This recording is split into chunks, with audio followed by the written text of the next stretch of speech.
We're starting our 10th season with one of the biggest dramas to ever capture the nation's attention. For 3 years, you followed the story. Danny took her a month ago. Sheriff's investigators desperately search for 2-year-old Kaylee. Grandparents of the young Florida girl lashed out. Shut up! Shut up! Now, the exclusive interview with Casey Anthony's parents. Do you think Casey was involved in Kaylee's death? What can you tell the station? Get away! Get away! Are you saying she went psychotic and lost contact with reality? Tiny skeletal remains are those of little Kelly. You don't include the possibility that she used that shovel to dig a hole in the ground in the woods to bury her dead baby. It's the most sensational murder trial in recent memory. The public believes that you perjured yourself on the stand to protect your daughter. Did you lie? We, the jury, find the defendant not guilty. An ongoing obsession of the summer of 2011. They should have just thrown away the key for her. America has never heard this explanation before. Why have you sat on this information? Over the course of 2 days, Cindy and George Anthony sit down face to face with Dr. Phil. There are millions of people in America right now that want to shake you awake. Today, Well, in your mind, you know the truth, don't you? the revelations. We've been through this for 3 years, and it's the first time I've heard that out of his mouth. On the season 10 premiere of The Dr. Phil Show. Today, Cindy and George Anthony speak out for the very first time since the verdict that shocked the nation. As a former litigation consultant and a new grandfather of a little girl about Kaylee's age, the Casey Anthony trial both fascinated and frustrated me, leaving me with more questions than answers. And so I asked the Anthonys to sit down with me for a candid, no-holds-barred conversation about what they think really happened to their granddaughter. How much did they know, and when did they know it? Now, trust me, I've read the emails, tweets, and message boards. You are an audience divided. Many of you have come to blame them as much as Casey. Others do not. Did the Anthonys support and cover for a woman who many believe is a baby killer? Or are they grieving grandparents who have tragically missed the warning signs and lost the light of their lives? Whether you have supported or vilified them, one thing is for sure. After this interview, you just might change your minds about Cindy and George Anthony. Now, it's been over a year since you've spoken publicly. Yes. Why did the two of you agree to sit down with me and have this conversation? Well, we knew at some point we needed to tell our side of the story. Your venue, I think, what better place? We can trust you're going to do the right thing with us and by us, and you're going to get what you feel we need to talk about and open our hearts up about. You know that you have some critics out there. Some say that you have tried to capitalize on, profit from, or exploit the death of your granddaughter. So I want to be very clear. Neither of you have asked to be paid 1 penny for this interview, correct? That's correct. We That's have correct. not. And we have not paid you for this That's interview. correct. Now, what you have asked us to do, you're very passionate about something that you call the Kaylee Fund. Yes. Yes. You have asked us to make a donation to that when it gets properly licensed, and I said we would do that. To make this further clear, neither of you derive any income from that charitable organization whatsoever, correct? That's correct. And people, they have questions about you as parents. They have questions about you as grandparents. That's why I want you to answer my questions, tell the truth, and take the mystery out of this story once and for all. Do you think Casey was involved in Kaylee's death? Well, the last one I saw Kaylee with was Casey. We didn't see her for all those days or all those weeks. To me, in my mind, that 1 and 1 adds up to 2. She's responsible for Kaylee. That was her daughter. When you say 1 and 1 adds up to 2, what are the 1 and 1 that makes it obvious that she has involvement? Casey and Kaylee, when I saw them leave on June 16th, 2008, it's the last time I saw them together. And Casey, again, is responsible for Kaylee, no matter where she was at or what happened.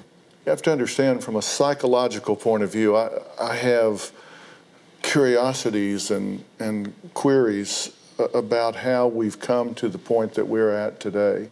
Would you consider your household and their upbringing to have been a typical American home and family? I mean, we did things with the children growing up, participated in their school activities. So you were involved parents. Mm-hmm. Was she close with her brother Lee? They were very close, and he always looked out for her. I think we would agree that Casey has told a lot of lies. Mm-hmm. To you, too, before this situation happened, during the situation, and after. Here's the thing, and this is a question I think every parent in America wants to know the answer to. As you look back, were there any warning signs that would have suggested that Casey was going to do whatever it is that she did? After Kaylee was born is when I started to see changes in Casey. Why, in your view? What precipitated that? Looking back now, I'm almost wondering if she didn't develop postpartum schizophrenia or some type of issue after her pregnancy, a hormonal type of illness. I mean, and that's my perception because none of those behaviors were exhibited prior to her pregnancy. All right, well now, how far along was she when you found out she was pregnant? That was 5 months. Do you think it odd that she hid that from y'all until that far into the pregnancy? What was she afraid of? Why would she hide it? I don't know. That's a great question. I mean, we asked her even when that happened. I said, why didn't you tell us? She was afraid to tell us. I don't know what the reason was. I think it's significant that she went halfway through a pregnancy before she said anything to y'all. I mean, that's a big omission to me as a parent. But once that change took place, did it snowball? No, not right away. When did it really start to be a problem? I think I noticed it probably early 2006, right around there. I just noticed some change in her when she would talk to me about certain things. It just didn't add up in my mind how No, she you're could be. thinking 2007. It was 2007. After I'd come back home, because Cindy and I had separated for a few months. I just noticed her not being at the places she said she was going to be at. Things never added up to me. Started to notice some money missing. And you were out of the home in 06? 06, yeah, between November of 2005 until about June of 2006. Yes, Cindy and I had separated. We had some financial issues. Did we almost go through a divorce? Yeah, it was pretty close. Were you gambling at the time? There was some online gambling I was doing, yes. Okay, was that part of the issue with you? Yeah, see, I didn't know about it. And when I found out, it was like a huge betrayal. I mean, we had been married nearly 25 years at that time, and to find out that he was kind of leading a different life, you know. I know what happened. It was during the time when he wasn't working, and I realized it was a very difficult time for him. But at that time, it was a huge slap in the face. Was it a significant amount of money to your family? Oh, somewhere about $30,000, I think, Yeah, right around it in there, was. give or take. Made a difference. It made a huge difference. Huge difference. But then you come back in 06, and you say at that time she changed. Well, yeah. I mean, it was a big effect. Everybody felt let down by their dad and kind of betrayed. And the thing that hurt Casey the most was that he wanted us to sell the house and split it up, that Casey felt like he was kicking her and Kaylee out, and she could not understand how he could do that. I know she didn't want him to come home. Did you know that she didn't want you to come back? Yes, she told me. Again, from a psychological perspective, what comes to my mind is you said he had a different life. And I have to ask you, when you heard the defense in this case say that he was involved in, not in causing the child's death, but in events that took place after that, did it ever occur to you that he's hidden substantial things from me before? Could he have done it again? Remember, you heard Cindy say that when she and George tried to reconcile after their separation, Casey was strongly against her dad moving back home. Now keep that in mind because it will prove to be a critical moment in this tragic story. Coming up. All I know is that Kaylee's not with us anymore. Do you believe she was in that trunk? Across this great country, from coast to coast, you've told me about the crossroads we're facing. That's exactly why I wrote We've Got Issues, How You Can Stand Strong for America's Soul and Sanity. This book isn't just a conversation starter. It's a roadmap for standing strong in the face of adversity, for embracing our core values when they're needed most. We're talking about real strategies for real people dealing with real issues, from navigating the complexities of today's polarized world to fortifying our families. And I set forth in the book 10 principles that I think are critical for a healthy society. This is not about politics. I'm not a politician, don't want to be a politician, don't know enough about politics to talk about it. But I talk about every angle of life as we know it, from family and relationships to the burning issues that are shaping our world today. We've got issues, how you can stand strong for America's soul and sanity. And you'll find it anywhere books are sold. It's about time we start addressing what truly matters. On Oops the Podcast, join me, comedian Giulio Gallerati, as I examine everyday life, the mistakes, the bad decisions, the goals, the jokes, the social engagements, and all things in between. I'm joined every week by producer and personal confidant Ryan Lynch, various other comedians for witty, candid, and intoxicating conversation. Our listeners love Oops for its sophisticated banter, aka your mom could listen, and many feel like they're in the room with us chopping it up with old pals. You can find every episode of this show on Apple Podcasts, Spotify, or YouTube. We now return to Dr. Phil's exclusive interview with Cindy and George Anthony. She saw George Anthony holding Kaylee in his arms. She immediately grabbed Kaylee and began to cry. And shortly thereafter, George began to yell at her. Look what you've done! Your mother will never forgive you, and you will go to jail for child neglect for the rest of your freaking life. When you heard the defense in this case say that he was involved in, not in causing the child's death, but in events that took place after that, did it ever occur to you that he's hidden substantial things from me before? Could he have done it again? No, not when it came to his family as far as Casey and Kaylee. George would never have put us through those 6 months of not knowing where Kaylee was if he knew where Kaylee was. Because I watched his heart break every single day, and I watched him as frantic as he was. Do you think you're someone that tends to see the best in people? Oh, I know that. Do you think you make excuses for people? I did until the last 3 years going through therapy. I know better. Well, because as we've been talking here, I hear you kind of try to put it in context, but that's okay because, and even with George, you say he lied to me, he hid this from me, he betrayed me, but he was in a bad spot. We call it balancing. Right. Do you excuse the lies that Casey has told in this situation? Not at all. And some of them seemingly benign but significant. For 2 years, you thought she worked at Universal, right? Yes. And to this day, I've never had an opportunity to really talk to Casey about that. What would you say to her about it? I would be very angry about it. I would want to know why she felt she had to lie.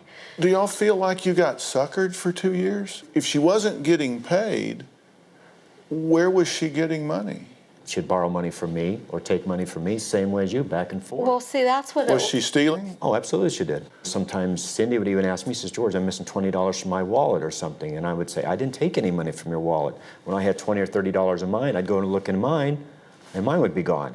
She was stealing gas from my gas can outside my shed to keep her car going. But for 2 years, where was she when she was supposed to be at work? Where do you go? Finding out now, I mean, most of the time, Casey and Kaylee were together. The times that she lied about working, she was having play dates or she was taking Kaylee to the park. But why lie about it? Were you in denial here? Because it seems to me that here's somebody that for 2 years you never see a pay stub. You know that she's lied about one job. There's money missing. In looking back, was that something that you just failed to see or deal with? No, because Casey and I had conversations a lot. I would ask her, why did you use my credit card? She would make excuses that she, owed money to somebody else or whatever. And I I guess I had the same faith in her that I had in George for those years. He, was kind of living a different life. And I guess I didn't want to third degree her like I probably should have with George. I didn't want to see her hurt you like I had hurt you. And so when I confronted her about it, when I saw maybe myself in her, I said, you can't do this to your mother. I already hurt your mom too much. Why are you doing this? She come up with these great excuses sometimes. Was there a time before you knew Kaylee was missing where you said in your mind, Casey is out of control? Mm-hmm. She spun off the deep end. Her lies are out of control. Her lifestyle is out of control. There was. In fact, that was the spring of 2008. I was confronting Casey a little bit more from the beginning of the year about, okay, you owe me this much money, you need to start paying me back. And it was always an excuse, something was going on at work, she didn't get her paycheck on time or whatever. And I was afraid if I made Casey move out and she didn't have the means to do so, where would Kaylee be? So you were basically held hostage by Kaylee because you had to protect Kaylee. Right. Did you ever consider taking Kaylee away from her? No, actually not. And I told her flat out, I do not want to do that to Kaylee. I don't want to do that to Casey. Was there a point at which you said, this is no longer okay? The straw that broke the camel's back was when I found out that she had taken money from my mom. Do you think you were a bad role model for her in that regard? Apparently I was for possibly 4 or 5 years. And in like Cindy was enabling me to keep on going, I guess she enabled Casey in the same regards. Well, I think because I started coming down so hard on her in those few months before all this happened, she was not used to that. I said, I'm not taking your daughter away from you. I said, I could, but I'm not going to do that. I need you to straighten yourself up. And I pretty much told her she had several months to do it. I never knew it would lead up to that. Did you push her too hard? I may have. Watch as our conversation continues, and I asked them about the last day they saw Kaylee alive. This is the same day Casey called her mother 6 times within 4 minutes. Now, this would be something that would have made me sit up and take notice, but it didn't seem to arouse any suspicion with either one of them. I understand she called you 6 times in 4 minutes. Something obviously was going on right then and there. She was trying to reach out to me, and she called my work phone, she called my cell phone. And at one point, I was in a meeting, and I could tell in her voice something was going on, but I wish she would have just blurted out, Mom, I need you. Was she upset? Was she crying? I can't remember. Calling your mother and your baby has just drowned or died. You don't call once, twice, or 3 times. You call until you get somebody, and then don't you say, something terrible has happened, I need you now? If she was asking for help, I know I would have dropped everything. Well, this brings us to the 31 days that you two went through without any contact with Kaylee whatsoever, correct? Correct.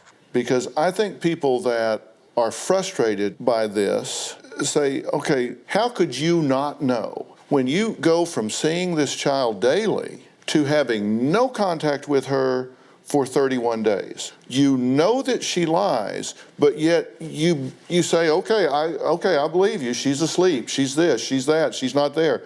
She's with this Zanny, the nanny, for 2 years, and you've never met her. You don't know her. Let me finish. You don't know who the father is. You never met her boyfriend, who she says she's staying with. You don't know her friends. You didn't verify her employment.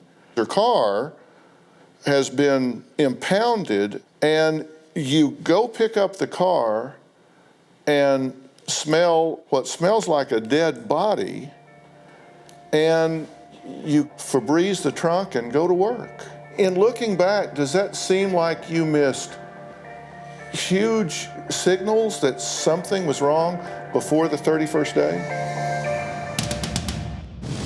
Coming up. That day, 911 calls were made, and she's being cuffed in the driveway. She knows Kaylee is gone.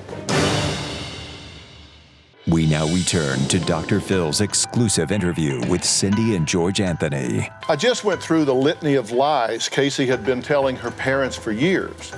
As my conversation continues, we begin to drill down on the weeks leading up to Kaylee's disappearance and the now infamous 31 days. Now, even though I realize hindsight is 20/20, I wanted to know from Cindy how she could miss such huge warning signs. Had she ever confirmed Casey's employment? And more importantly, had she ever even met this Zanny the nanny, the mysterious babysitter?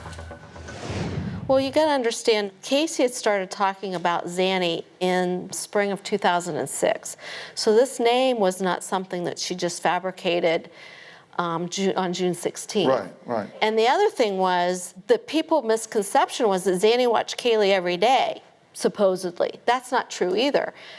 I was the primary babysitter. But I think that's exactly the point. You're the primary caregiver other than Casey. Right. And then you go to 31 days of silence. It had to go off in your head, Well, Cindy. the thing of it is, though, Casey's story to me was that she was working a second job. She was telling me that she was trying to get her life on track. I didn't know she was lying for 2 years about the job. I didn't know she was lying about Zanny. So hindsight, yes, but not during those 31 days.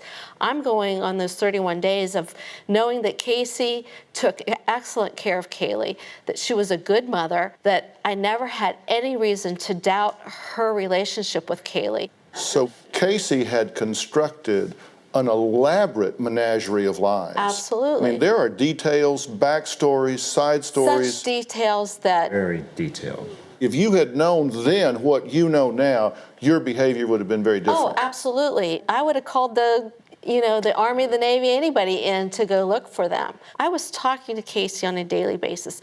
From my understanding, Kaylee was fine and having fun, with her little playmates.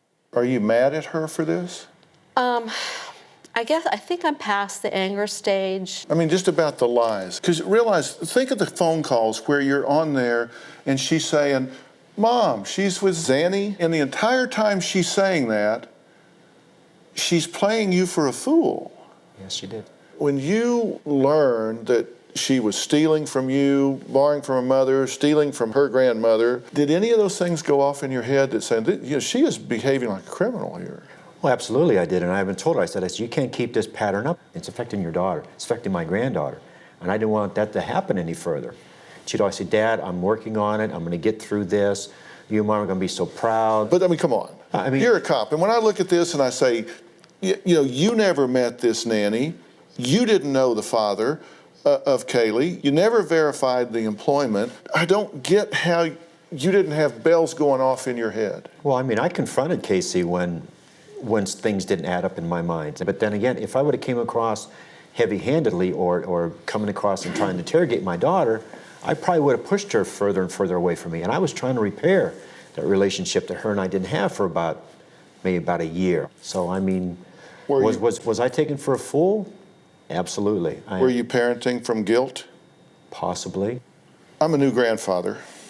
I cannot imagine that over a 31-day period that I could talk to my son or daughter-in-law and not hear that child in the background.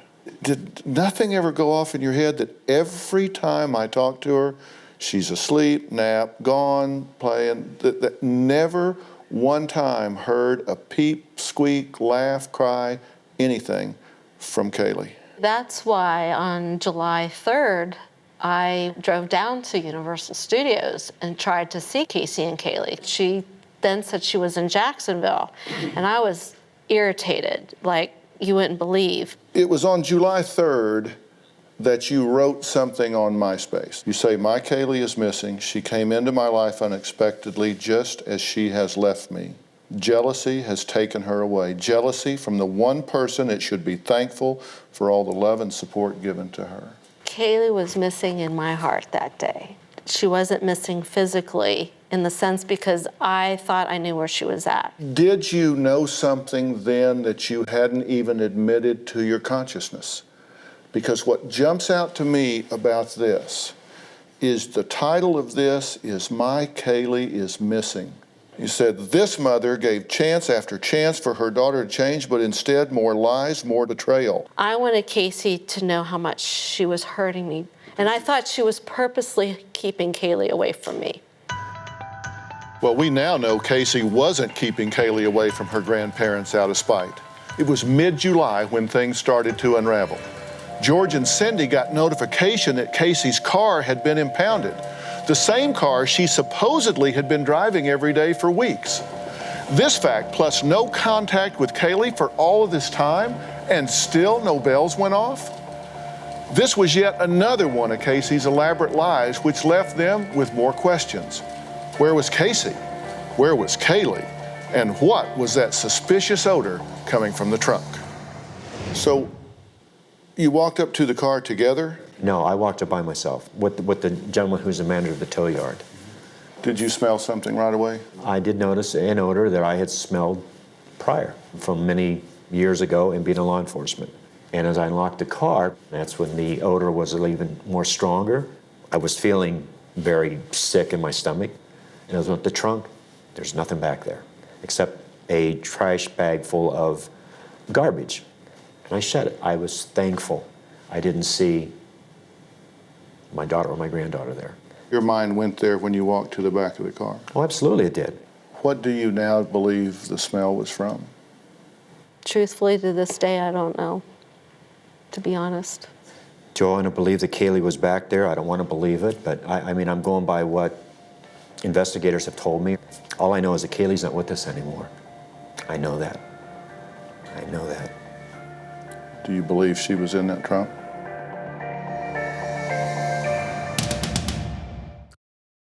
We now return to Dr. Phil's exclusive interview with Cindy and George Anthony. Do you believe she was in that trunk? Some parts of me do believe that she was possibly back there. Yeah, I do. Do you? I don't know.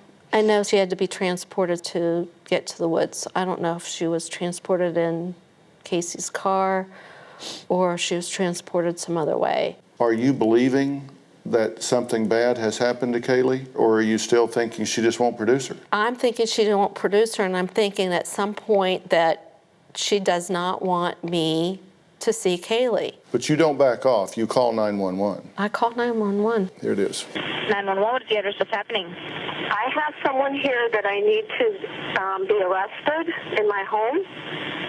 They're there right now? A possible missing child. I have a 3-year-old that's been missing for a month. A 3-year-old? We can't find my granddaughter. You wanted someone in authority to compel your daughter to produce your granddaughter. Absolutely. What happened in the next 57 minutes, because things changed dramatically? When I drove up, Casey went right to her room, and Lee followed her in. You overheard something between Lee and Casey that changed your life forever. Mm-hmm. What did you hear? I heard her telling Lee that Zanny had kidnapped Kaylee and that she hadn't seen Kaylee for 31 days. And then it was like, it was so overwhelming, you know, just thinking, oh my God, you know, why didn't she tell me? Is this why she stayed away for 31 days? My worst nightmare had just unfolded right in front of me. It was the first time it ever went through your brain That something was wrong. that something had happened to her. What did you say to Casey? I don't know, I just screamed at her. And I said, what the hell are you talking about? I said, what do you mean you haven't seen Kaylee? And that's when I just screamed at her, and I wanted to go choke her or hit her, and I just went over there and I just punched the bed as hard as I could to get my anger out. And I said, why didn't you tell us? And then she just said she was afraid, and I don't even remember. I ran out of that room and I called 911 again. Is your daughter there? Yes. Can I speak with her? Hello? Hello? Yes. Hi. Well, can you tell me what's going on a little bit? I'm sorry? Can you tell me a little bit what's going on? My daughter's been missing for the last 31 days. And you know who has her?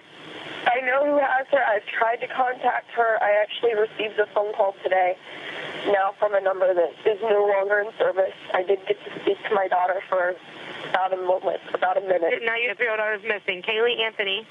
Yes. And you last saw her a month ago? 31 days. It's been 31 days. Why are you calling now? Why didn't you call 31 days ago? I've been looking for her and have gone through other resources to try to find her, which was stupid. What did you think of her behavior right there? I thought she was pretty calm. You think that was strange? I would think so. It's pretty strange. Matter of fact, I remember talking to her, and I said, where's she at? What's going on? We need these answers. We need to get her home now. Because you came home during the call. Just before 10 o'clock at night. So it's Kaylee's missing. Kaylee's missing. Casey says Danny took her a month ago. She's been missing for a month. Cindy, she just fell into my arms, and to try to hold her up and say, where's Casey? What's going on? It just went so fast, so quick. George and I didn't know if we could even be in the same house with her. And that's why I had talked to the sergeant in charge at one point to see if they could just take her into custody. And then when I saw the handcuffs on, then I'm like, my heart's breaking. I don't want to see my daughter be taken to jail, but then all I wanted was answers for Kaylee, and we didn't have anything. And as we now know, that day, 911 calls were made.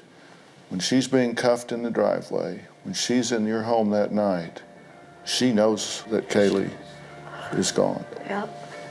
And she continued to lie. She continued to lie.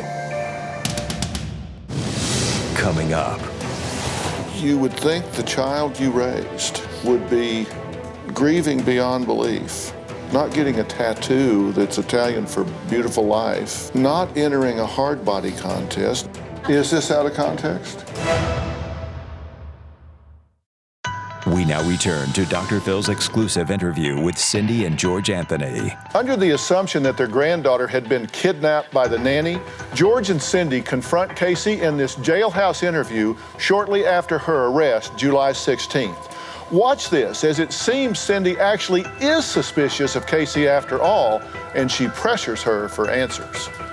Look straight up so I can look into your eyes, darling. Thank you. I need to do that. It's okay to cry, Casey. It's all right, love. We've all been crying. Please look up, sweetheart. I need to see your eyes. I want to be able to look at you guys, too. I can't look at you and look at the camera. Well, you don't have to look at the camera. Look at me. I'm looking at you.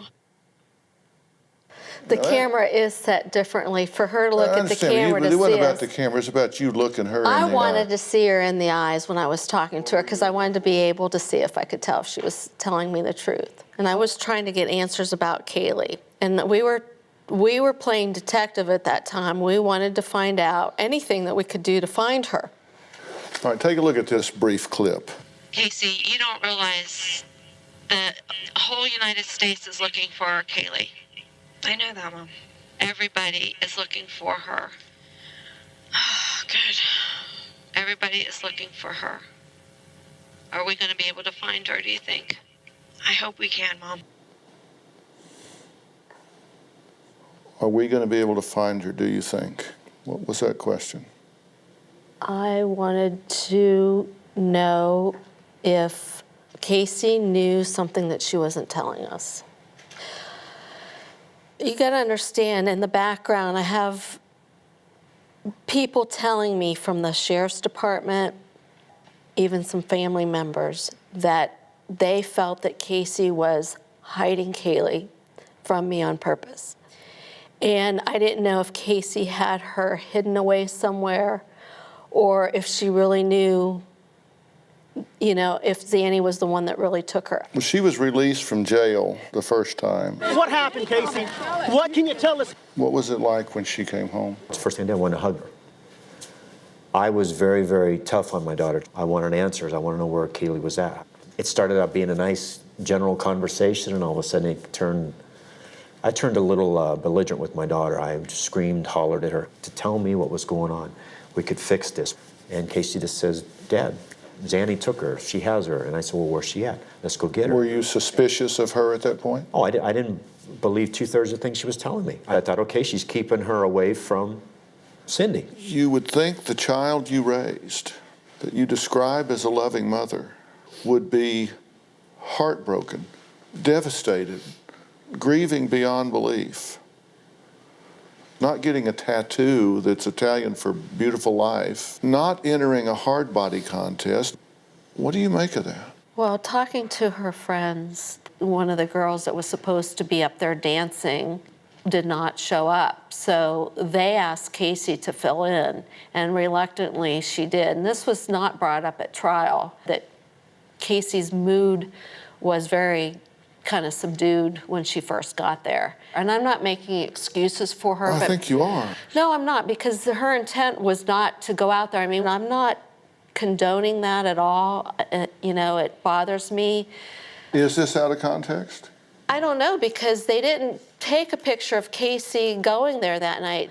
The only thing that came out at trial is what they wanted to come out to paint her in a bad light. So, I mean, for 6 months that Kaylee was gone, I was devastated. I cried. But during that time, did I socialize with friends and maybe laugh once or twice at a joke? Yes. And if someone would have isolated that in a photograph and plastered it all over, would I be just as guilty as Casey? Cindy, you weren't involved in the death. I understand that. Do you see this the same way? I see Cindy defending this, saying it's out of context. What I see is a woman that has made a conscious decision to go to a bar within days of being in some way involved in the death and cover-up of her child. And I have a hard time framing that out in any other way. I hear what you say. What do you say? Well, there's some things that Cindy and I don't agree with. Coming up. America has never heard this explanation before. Why has it been withheld? More stunning and disturbing photos emerge of Mom Casey at a local nightclub, reportedly bumping and grinding the night of the hot body contest. This is just days after little Kelly vanishes. I can't understand how, if my granddaughter was out of her life and she was gone, how she could take this next step. I cannot be out celebrating or having a good time. Do you believe that this is out of context and is acceptable behavior? Personally, no, I don't.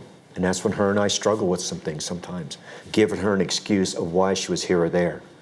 I'm not making excuses for her. I want to find out what's wrong with Casey. I know that there's something wrong.